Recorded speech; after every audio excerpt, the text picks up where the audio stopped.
Today we're going to be finishing Chapter 17 when we're talking about evidence of evolution, and we're going to be focusing on the modern ideas we have as far as how evolution takes place. And these actually can be traced back to an idea of natural selection, which very, very famously was created by Charles Darwin. Charles Darwin is the person most associated with the ideas of evolution, even though evolution itself as an idea predates Darwin. He's the man who came up with the explanation of natural selection that we still today believe to be the key contributing factor to how species evolve. And he came up with his ideas primarily through observation. There's some wonderful stories we could tell about his lifetime. We're not going to do that here, but he led a very, very interesting life and did a lot of wandering around and observing of nature that led to his ideas on natural selection. But natural selection comes down to a few key points.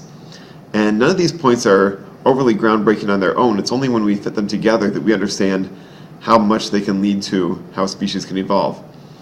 So one thing that Darwin said is that we all know that offspring resemble their parents, and that's not only true of exact traits like hair color and eye color in humans, but just the fact that within a species, any trait is likely to be found in a certain family together, offspring from parents.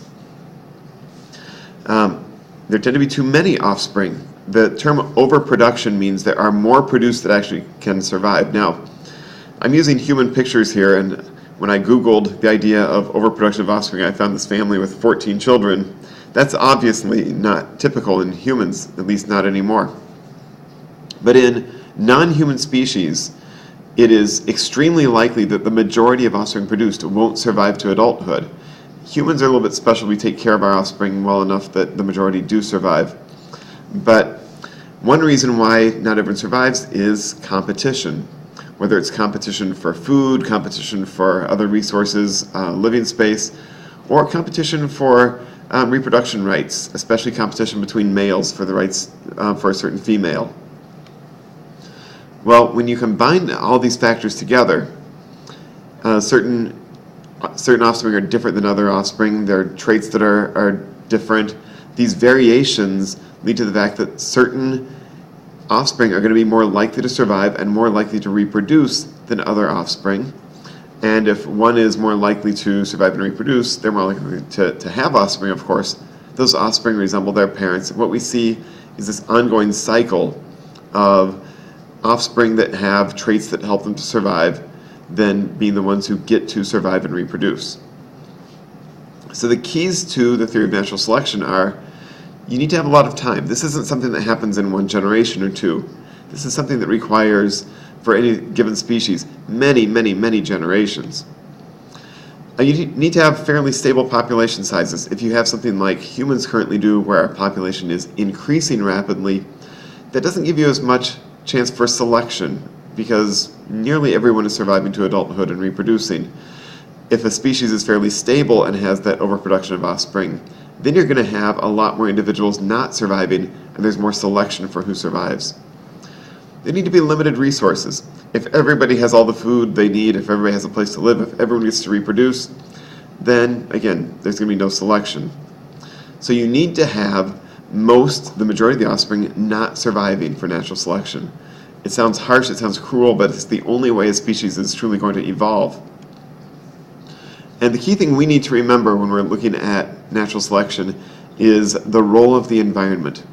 The environment is basically determining who gets to survive. Nature is selecting the survivors.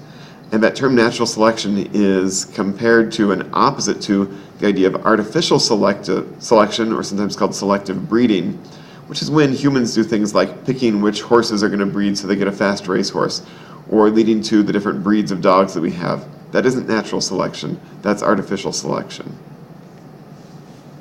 Now when we start looking at natural selection and start looking at species, one idea that comes about when we do our morphological studies is an idea of morphological divergence. To diverge means for things to split apart from each other. And what we see is if you have two species that are fairly similar to each other, if they're in different environments because of natural selection in each environment, those two populations will start to become less similar to each other. They will start to kind of diverge and branch apart from each other in terms of their appearances. and the basic traits they have. Some examples we often give when we talk about divergence are things like we talk about, well, what's happened to the front limb on different mammals. Now, humans obviously have arms with hands. There are bats with wings. Dolphins have flippers. Horses have hooves. These are all the same basic structure that has evolved in many different ways. And again, the splitting off of one species from another in terms of their form, their morphology. Now, when this happens, what you end up seeing is differences in appearance, differences in the outer structure, differences in function. But if we strip away the skin and the muscle underneath and look at the bone structure, we're going to see that actually these structures are still fairly similar. So if we look at, for instance, a human arm and a bat wing, they seem pretty different in terms of how they're used. The actual appearance looks pretty different. But if we look at the bone structure, even though there's difference in size, we have the same basic structure here of a humerus. We have the radius and the ulna. We have the carpals, the metacarpals, and then 5 phalanges that are made up of smaller, they're smaller bones making up the fingers in each case here. The bat has the same structures. It has the humerus, the radius, the ulna, carpals, metacarpals, and 5 phalanges. It's not coincidence that we have the same number of digits in our hands that the bats do in theirs. It's the fact that our ancestors were very similar and have diverged over time. Now, when we have these structures that come about from divergence, we refer to them as homologous structures, the prefix homo meaning corresponding to or the same. And these structures are considered to be basically the same type of structure. And what we need to keep in mind when we're looking at different species is that these homologous structures sometimes are a little bit deceptive. We may look at something like a dolphin and a wolf and think, well, they don't look anything alike. But if we take a look at the homologous structures and again strip away the skin and muscle, we may see some things there that help us to understand that there is a closer relationship than we would first think. So we especially focus on bone structures in things that have bones when we're looking for divergence. And what those homologous structures show us is how things are related to each other through evolution. And there's so many different structures we could focus on here. We're focused on front limbs. It could be things like the necks of animals, the facial bones in animals. There are many different things. Or it could even be soft tissue structures, like our digestive systems and the way they have changed in different groups, but still have the same underlying basic structure to them. Now, one thing that might be confusing to some people when we talk about morphological divergence is sometimes we get tricked into seeing relationships that don't exist in what we call a morphological convergence. Now, if divergence was species splitting apart from each other, convergence is when two species that are not similar end up through evolution becoming more and more similar to each other. They don't become one species, but they become more similar than their ancestors were in the past. They converge toward each other. And so these are usually found when we have two species that are not closely related, but they do live in similar environments. And because they live in similar environments, and they're going to be the same sort of traits that help them to survive, those traits will become more common, and the two species start to appear more and more similar to each other. We talked about ocean mammals like dolphins and whales also, how what in us has evolved into a hand, for them has evolved into a flipper. Well, flipper is kind of like a fin on a fish. It's not the same structure, but it has some similar purposes. It's a large flat structure that helps them to kind of steer through the water. And some people might look at those flippers on a dolphin or a whale and think it's the same thing as a fish fin, and that's why in the past whales and dolphins were considered fish. What we understand today is that those structures may look similar, but if you look underneath, if we strip away the outer layers, the structure inside is actually quite different. It's not the same structure at all. We can give a real extreme example of this using still the bat wing, which remember had the bone structure similar to our hand structure, and compare that to a structure that we give the same name, a wing, that's found on an insect. And an insect has still a same flat structure that pushes against the air to help in flying, but there's no bone structure inside. What it is a series of tubes that carries a fluid called hemolymph and kind of spreads this webbing out so that the insect can fly. No similarity whatsoever in the underlying structure to the bat wing, but there's a similar outer shape, the flat structure to push against the air, and the same function. So we want to make sure that we're not confused and look at one of these cases of convergence and think that we're saying that bats and insects are closely related. They are not.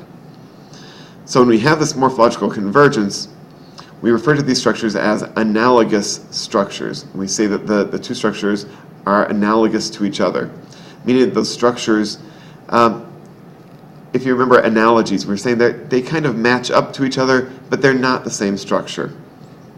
Even though the outer appearance, the outer function is similar, the structure underneath is very different. And what we see with these cases of morphological convergence is it doesn't show us how related something like a bat and an insect are. All it shows is how powerful environmental selection is and how it has the ability to bring about such extreme changes in species as to make species that aren't closely related have some similarities to each other.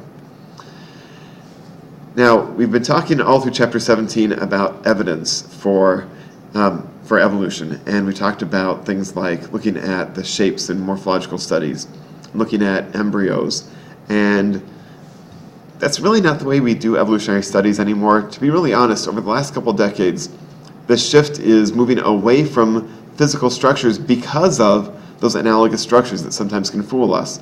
Our ancestors in the past called what we now call sea jellies, jellyfish. I don't think anyone actually uses the term sea jellies, but that's the proper term for it. Or starfish, which we don't believe to be fish. Whales and dolphins were called fish. We have lots of these cases where things have been kind of misnamed and misidentified because of comparative morphology that kind of fooled some people. So what we do today is we take our own biases and our own opinions out of it by doing an actual mathematical analysis of the chemicals that make up the species. The main things we look at today are actually proteins and nucleic acids. So we look at the proteins that make us up, we look at our DNA or sometimes our RNA, and we do comparisons there. Nobody's going to look at two DNA molecules and be fooled into thinking that a sea jelly is a fish. First of all, when we look at the DNA, we don't see it. We can track down and compute the A's, T's, C's, and G's, but any of us looking at those series of bases isn't going to be able to understand it. So we feed the data into a computer and ask the computer to analyze it for us, and computers have no bias in terms of how these things have been thought to be related in the past. So what we do is we look for places where the genes or the proteins are similar to each other, we look for differences, and we can actually retrace the path of evolution. We can actually figure out not only how closely related two species are compared to another species, but we can even put dates to it. We can figure out approximate time periods in the past when two species may have diverged from each other. The main things we look at are random mutations that happen over time. Mutations happen at, we think, a fairly consistent rate, but especially mutations that are neutral, mutations that exist in our DNA but don't show up at all in our phenotype, things that aren't expressed and therefore won't affect survival rate or reproduction rate or anything, but things that have been kind of passed down from generation to generation just as part of our ancestral evolutionary history. And in comparing those differences and similarities in our DNA or proteins, we can have computers draw maps of how species are related to each other. And the really amazing thing is most of the time, they match up what we came up with by looking at morphological studies anyway. So it's kind of confirming what we've been believing all along. That's the end of Chapter 17. Remember, bring your questions to class. I'd love to talk about some of these ideas with you, and have a great day.